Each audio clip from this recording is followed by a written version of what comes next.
Abdelmjid Tebboune ironise au sujet du plan ourdi par Israël et le Maroc contre l'Algérie. La campagne enragée menée sur les réseaux sociaux par les services israéliens et marocains pour tenter de provoquer des émeutes en Algérie s'est fracassée contre la résolution des Algériens à défendre leur pays contre les visées inamicales de deux États voyous envers lesquels ils ne ressentent que mépris et dégoût.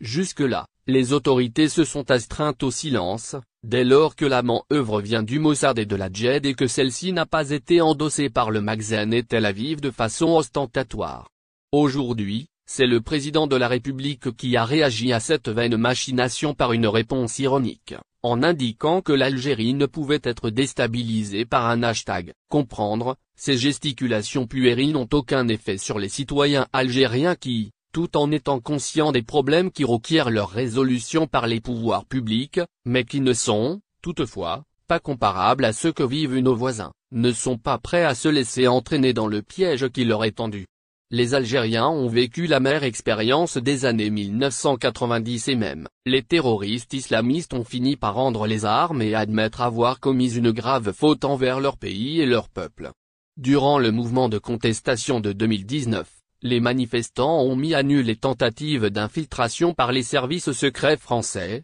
à travers l'ambassade de France à Alger, des islamistes du FI qui voulaient détourner l'objectif de la révolte pacifique, et des nervis de Rachad et du MAC qui cherchaient à provoquer une confrontation entre les citoyens contestataires et les forces de l'ordre. Ce plan diabolique a échoué grâce à la vigilance des millions d'Algériens qui battaient le pavé chaque vendredi pour revendiquer un changement radical du mode de gouvernance, estimant que le pouvoir en place retardait le développement du pays et empêchait l'émergence d'une élite politique capable de faire de l'Algérie un pays émerge, dont les richesses naturelles et les ressources humaines peuvent la hisser au rang des premières puissances économiques dans le monde. Le message du président Tebboune s'adresse clairement, même s'il n'a fait qu'effleurer le sujet, au Makhzen, à Israël et à la France, un trio qui forme le nouvel axe du mal dans la région et qui s'emploie à mettre le Maghreb et le Sahel à feu et à sang. Mais l'Algérie, avec ses alliés, fait échec à ses infructueuses entreprises mal